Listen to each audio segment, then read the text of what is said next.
Indian contract એક્ટના જે detail provision છે એમાંના performance of contract એટલે કે કરાર પાલન બાબતમાં તેમજ ડિસ્ચાર્જ ઓફ કોન્ટ્રાક્ટ એટલે કે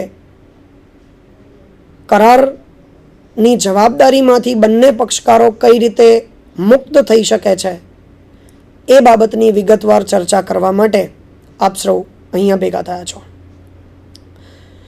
મિત્રો, સૌથી પહેલાં આપણે શરૂઆત કરીએ છીએ પરફોર્મન્સ ઓફ કોન્ટ્રાક્ટ એટલે કે કરાર પાલન. તમે જોઈ શકો છો કે આ ભારતીય કરાર ધારા 1872 હેઠળ કલમ 37 અન્વયે પરફોર્મન્સ ઓફ કોન્ટ્રાક્ટ એટલે કે કરાર પાલન માટેની વિવિધ જોગવાઈઓ આપવામાં આવી છે, જેમાં કલમ 37 અને કલમ 38 બંને એકચ્યુઅલ પરફોર્મન્સ અને અટેમ્પ્ટેડ પરફોર્મન્સનો સમાવેશ થાય છે. મિત્રો, એકચ્યુઅલ પરફોર્મન્સ એટલે કરારનું જે બંને પક્ષકારોએ પોતપોતાના કરારના શબ્દો મુજબ જે કંઈ પણ પ્રમાણે પાલન કરવાનું નક્કી કર્યું છે એ મુજબ જો બંને પક્ષકારો કરાર પાલનમાં પોતપોતાની જવાબદારી નિભાવે છે તો એ એકચ્યુઅલ પરફોર્મન્સ એટલે કે કરાર પાલનનું જે મૂળભૂત સિદ્ધાંત મુજબ જે પ્રમાણે પાલન થવું જોઈએ એ પાલન થયું છે એમ આપણે કહી શકીએ, જેની વિગતવાર જોગવાઈ કલમ 37માં આપવામાં આવેલી છે. As I told you earlier, હમણાં જ મેં તમને કીધું એ પ્રમાણે કે કલમ 37ની અંદર એવું કહેવામાં આવ્યું છે કે બંને પક્ષકારો જ્યારે પોતપોતાની જવાબદારી જે શબ્દોમાં કરારના જુદા જુદા શબ્દોમાં જે પ્રમાણે જણાવ્યું છે એ પ્રમાણે જો પાલન કરે, જેમાં બેમાંથી એક પણ પક્ષકારને કોઈ પણ પ્રકારનો વાંધો કે કોઈ પણ પ્રકારનો પ્રશ્ન ન હોય, મુશ્કેલી ન હોય, તો આપણે એમ કહી શકીએ કે કરારનું બંને પક્ષકારોએ પોતપોતાની આપસની સમજણ મુજબ પાલન કર્યું છે. એના પછી બીજો કરાર પાલન માટેનો પ્રયત્ન બાબતમાં એક જોગવાઈ છે. મિત્રો, આ બાબત અથવા તો એમ કહી શકાય કે આ જોગવાઈ એ થોડું ડિટેલમાં સમજવું જરૂરી છે. કરાર ધારાની કલમ 38 હેઠળ અટેમ્પ્ટેડ પરફોર્મન્સ એટલે કે કરાર પાલન માટેના પ્રયત્નની જુદી જુદી જોગવાઈઓ સમજાવવામાં આવેલી છે. કરાર પાલનની રજૂઆત કરવી એને આપણે અંગ્રેજીમાં ટેન્ડર પણ કહી શકીએ છીએ. એટલે કે અટેમ્પ્ટેડ પરફોર્મન્સ ઓફ કોન્ટ્રાક્ટનું બીજું નામ ટેન્ડર પણ છે. હવે કરાર પાલનની રજૂઆત બાબતમાં હું તમને ડિટેલમાં સમજાવું એ પહેલાં એક વાત હું અહીંયા કહેવા માગીશ કે ટેન્ડર ભારતીય કરાર ધારા હેઠળ બે જગ્યાએ આ શબ્દ વપરાય છે. સૌથી પહેલાં આપણે જ્યારે કરાર પાલન માટે કે દરખાસ્તનું જે આપણે ચેપ્ટર ભણ્યા હતા એ દરખાસ્તની અંદર પણ ટેન્ડર નામનો શબ્દ આવે છે, જેની અંદર એવું કહેવામાં આવ્યું છે કે કરારની અંદર જ્યારે બે પક્ષકારો એકબીજા બે પક્ષકારમાંથી કોઈ પણ એક પક્ષકાર જ્યારે એ બીજા પક્ષકારને દરખાસ્ત આપે છે એ પહેલાં મિત્રો ઘણીવાર એવું બનતું હોય છે કે એ દરખાસ્ત આપતા પહેલાં કોઈ એક પક્ષકાર એ દરખાસ્તનું આમંત્રણ આપે છે. તો મિત્રો, દરખાસ્તનું આમંત્રણ આપવું એ પણ એક ટેન્ડર જ છે. એનું અંગ્રેજી નામ પણ ટેન્ડર છે. જેમ કે હું કરાર પાલનમાં દરખાસ્ત માટેની આમંત્રણ માટે હું તમને એક એક્ઝામ્પલ આપું કે કોઈ પણ એક ઇલેક્ટ્રોનિક બ્રાન્ડનો કોઈ શોરૂમ હોય એ પોતાને ત્યાં કોઈ ડિસ્કાઉન્ટ માટેની સ્કીમ લાવે તો એ ડિસ્કાઉન્ટ માટેની એ વટાવ માટેની સ્કીમ માટે જ્યારે કોઈ ટીવીમાં કે એવા કોઈ બ્રોડકાસ્ટિંગ મીડિયા દ્વારા લોકો સુધી આ વાત પહોંચાડે કે ભાઈ અમારા શોરૂમ પર તમે આ સમય દરમિયાન જો ખરીદી કરશો તો તમને આટલું ડિસ્કાઉન્ટ આપવામાં આવશે, તો આવી છાપામાં કોઈ પણ જાહેરાત છપાય કે પછી કોઈ મોટા હોર્ડિંગની અંદર એ બાબતમાં રજૂઆત કરવામાં આવે તો આને પણ આપણે ટેન્ડર એટલે કે દરખાસ્તનું આમંત્રણ કહીએ છીએ. પણ મિત્રો, અત્યારે જે આપણે ટેન્ડર સમજી રહ્યા છીએ, જે ટેન્ડરના ડિટેલ પ્રોવિઝન આપણે ભણી રહ્યા છીએ, એ ટેન્ડર દરખાસ્તનું આમંત્રણવાળું ટેન્ડર નથી. એ ટેન્ડર છે કરાર પાલન માટેની રજૂઆત, કરાર પાલન માટેની દરખાસ્ત. હમણાં આપણે જે ટોપિક સ્ટાર્ટ કર્યો એની અંદર મેં તમને પહેલાં જ કીધું એકચ્યુઅલ પરફોર્મન્સ ઓફ કોન્ટ્રાક્ટ એટલે કરારના બંને પક્ષકારો જો પોતપોતાની જવાબદારીઓનું પાલન કરે, જવાબદારીઓ અદા કરે તો આપણને એકચ્યુઅલ પરફોર્મન્સ મળે છે. પરંતુ મિત્રો કલમ 38 એવું કહેવા માગે છે કે જ્યારે કરારના બે પક્ષકારોમાંથી કોઈ પણ એક પક્ષકાર પોતાની જવાબદારીનું પૂરતા અનુસંધાનમાં પાલન કરવા માટે તૈયાર હોય, પરંતુ બીજો પક્ષકાર કાં તો એ કરાર પાલનની જવાબદારીમાંથી પોતાની જાતને અસમર્થ જાહેર કરે અથવા તો એ પોતાની અનિચ્છા દર્શાવે, એટલે કે એ કરાર કરવા માટે ઈચ્છિત નથી એવું દર્શાવે, તો પ્રથમ પક્ષકાર જે કરાર પાલન કરવા માટે તૈયાર છે એમ કહી શકાય કે એમણે સામા પક્ષકાર સમક્ષ કરાર પાલન માટે પોતાની રજૂઆત મૂકી છે, કરાર પાલન માટે પોતાની દરખાસ્ત મૂકી છે, જેને આપણે અટેમ્પ્ટેડ પરફોર્મન્સ ઓફ કોન્ટ્રાક્ટ કહી શકીએ છીએ. મિત્રો એટેમ્પ્ટેડ પરફોર્મન્સ ઓફ કોન્ટ્રાક્ટ એટલે કે ટેન્ડરની અંદર કોઈ પણ એક પક્ષકાર કરાર પાલનની પોતાની જવાબદારી અદા કરવા માટે તૈયાર હોય છે અને બીજો પક્ષકાર એ કરાર પાલનની જવાબદારી માટે કાં તો પોતાની જાતને અસમર્થ જાહેર કરે છે અથવા તો એ ઈચ્છિત નથી એ કરાર પાલન માટે. હવે બીજા પક્ષકાર પાસે કાયદેસરનો ઉપાય એ વધે છે કે એ સામા પક્ષકારને એવી રજૂઆત કરી શકે છે, એ સામા પક્ષકારને એવી દરખાસ્ત આપી શકે છે કે બને ત્યાં સુધી તમે તમારા કરારનું પાલન કરો, જેમ હું કરી રહ્યો છું. જેમ કે આપણે એક એક્ઝામ્પલ લઈએ કે એક કોન્ટ્રાક્ટની અંદર મિસ્ટર એ એટલે કે એ નામનો માણસ અને બી નામનો માણસ બંને એન્ટર થાય છે. એ નામનો માણસ પોતાના કરાર મુજબની જવાબદારીઓનું પાલન કરવા માટે તૈયાર છે, પરંતુ બી એ કરારનું પાલન કરવા માટે તૈયાર નથી. તો આપણે એમ કહી શકીએ કે કરાર પાલન માટે એ બીને રજૂઆત કરી શકે છે અને આ રજૂઆતના અમુક આવશ્યક તત્વો પણ છે મિત્રો, જે આવશ્યક તત્વો હવે આપણે જોઈએ. તમે તમારા ટીવી સ્ક્રીન પર જોઈ શકો છો રેક્વિઝિટ્સ ઓફ વેલિડ ટેન્ડર. હમણાં જ આપણે વાત થઈ એ મુજબ ટેન્ડર એટલે કરાર પાલનની રજૂઆત.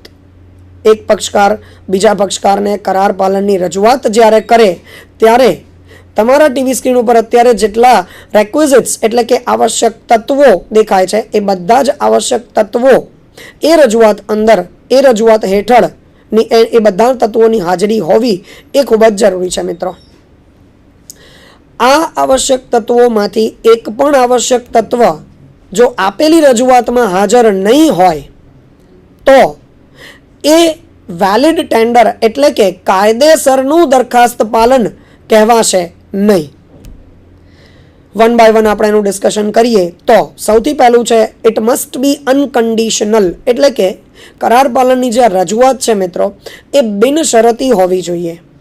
કરાર પાલનની રજૂઆત જે પક્ષકાર કરે એ પક્ષકારે કોઈ શરત મૂકવાની હોતી નથી. કારણ કે મિત્રો શરત મૂકવાથી કોઈ જોગવાઈ જૂની થઈ જાય છે, કોઈ જોગવાઈ નવી થઈ જાય છે. જેમ કે કરાર પાલન માટે પહેલાં એવું નક્કી થયું હોય કે દેવાદારે લેણદારને 5,000 રૂપિયા ચૂકવવા અને હવે એ ચૂકવવા માટે ઇનકાર કરે ત્યારે લેણદાર એ કરાર પાલન માટેની દરખાસ્ત આપી શકે અને એ દરખાસ્ત બિનશરતી હોવી જોઈએ. ન તો દેવાદાર એ રકમમાં કોઈ ફેરફાર કરી શકે, ન તો લેણદાર એની અંદર કોઈ ફેરફાર કરી શકે. એટલે આપણે એમ કહી શકીએ કે ટેન્ડર એટલે કે કરાર પાલનની દરખાસ્ત હંમેશા બિનશરતી હોવી જોઈએ. બીજું આપણે જોઈ શકીએ છીએ કે it must be of the whole obligation, એટલે કે હોલ ઓબ્લિગેશન મિત્રો એટલે જવાબદારી. કરાર હેઠળ બંને પક્ષકારોની જે અનુક્રમે પોતપોતાની જવાબદારીઓ ઊભી થાય છે એને આપણે ઓબ્લિગેશન કહીએ છીએ. અહીંયા સમજવાની વાત એ છે કે કરાર પાલનની જ્યારે દરખાસ્ત આપવામાં આવે છે, વેલિડ ટેન્ડર આપવામાં આવે છે, ત્યારે એ વેલિડ ટેન્ડર એટલે કે દરખાસ્ત પૂરતા વચન પાલન માટે હોવી જોઈએ. હોલ ઓબ્લિગેશન એટલે પૂરતું વચન પાલન. જો કરારના બે પક્ષકારોમાંથી જે પક્ષકારે વચન પાલન માટેની દરખાસ્ત આપી છે એ પક્ષકાર પૂરતા વચન પાલન માટે પોતાનું વચન ન આપે તો આને આપણે વેલિડ ટેન્ડર નહીં કહીએ મિત્રો, એ ઇનવેલિડ જાહેર કરવામાં આવશે. એના પછીના પોઈન્ટની અંદર તમે જોઈ શકો છો કે કરાર પાલનની દરખાસ્ત હંમેશા જે વ્યક્તિ સામો પક્ષકાર એ પોઝિશન ઉપર છે કે જેને તમારે આ કરાર પાલન માટેની દરખાસ્ત આપવાની છે એ જ વ્યક્તિ સમક્ષ આ દરખાસ્ત થયેલી હોવી જોઈએ. જેમ કે આપણે એમ કહી શકીએ કે બે વ્યક્તિઓ છે, એક લેણદાર છે, એક દેવાદાર છે. દેવાદાર જો પૈસા ચૂકવવાની આનાકાની કરે તો લેણદારે જે કરાર પાલન માટે પોતાની દરખાસ્ત આપેલી હોવી જોઈએ, વચન પાલન માટે જે દરખાસ્ત આપેલી હોવી જોઈએ, એ દરખાસ્ત દેવાદારને જ, એટલે જો એનું નામ માનો કે મિસ્ટર બી હોય તો એ દરખાસ્ત મિસ્ટર બીને જ થયેલી હોવી જોઈએ. એટલે આપણે એમ કહી શકીએ કે it must be by a person who is in position. જે વ્યક્તિ એ દરજ્જા ઉપર બેઠો છે, એ ખુરશી ઉપર એમના સ્ટેટસ મુજબ બેઠો છે, એ દરજ્જાને જ એ વ્યક્તિએ વચન પાલનની દરખાસ્ત આપેલી હોવી જોઈએ. એના પછી આપણે જોઈ શકીએ છીએ કે it must be at a proper time and at a proper place. મિત્રો આ પોઈન્ટ ખૂબ જ મહત્વનો પોઈન્ટ છે. કરારના પાલનની દરખાસ્તનો જ્યાં સુધી સવાલ છે મિત્રો, તો બે પક્ષકારોમાંથી જ્યારે કોઈ પણ એક પક્ષકાર જ્યારે કરાર પાલનની દરખાસ્ત આપે છે તો એ દરખાસ્ત આપવા માટેનું સ્થળ અને સમય કરાર ધારામાં એવું કહેવામાં આવ્યું છે કે યોગ્ય હોવા જોઈએ. જો સમય અને સ્થળ યોગ્ય નહીં હોય તો આવું ટેન્ડર એ વેલિડ ટેન્ડર કહેવાશે નહીં. એ ઇનવેલિડ એટલે કે ગેરકાયદેસર કરાર પાલનની દરખાસ્ત જાહેર કરવામાં આવશે.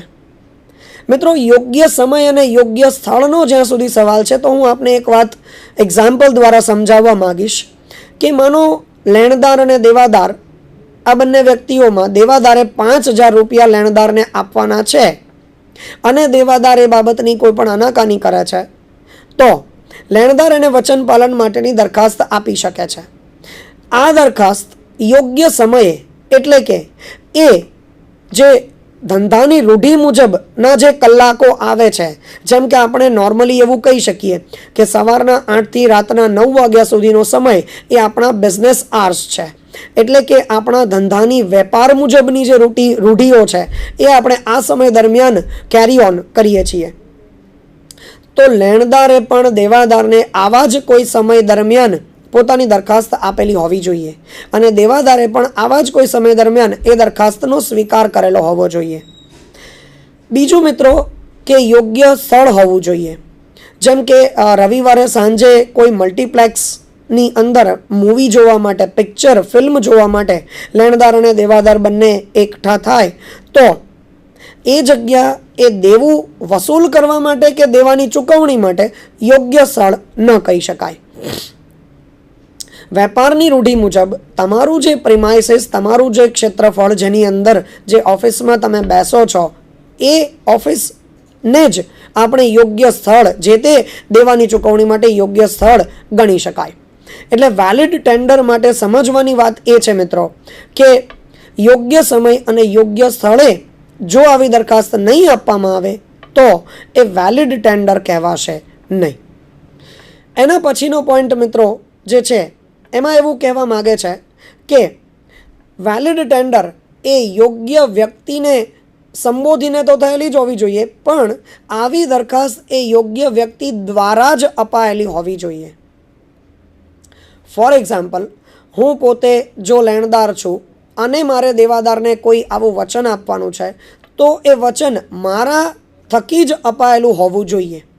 આ એક વેલિડ ટેન્ડર એટલે કે અટેમ્પ્ટેડ પરફોર્મન્સ, જેને આપણે હમણાં જ કીધું કે કરાર પાલનની દરખાસ્ત માટેનો આવશ્યક તત્વ છે.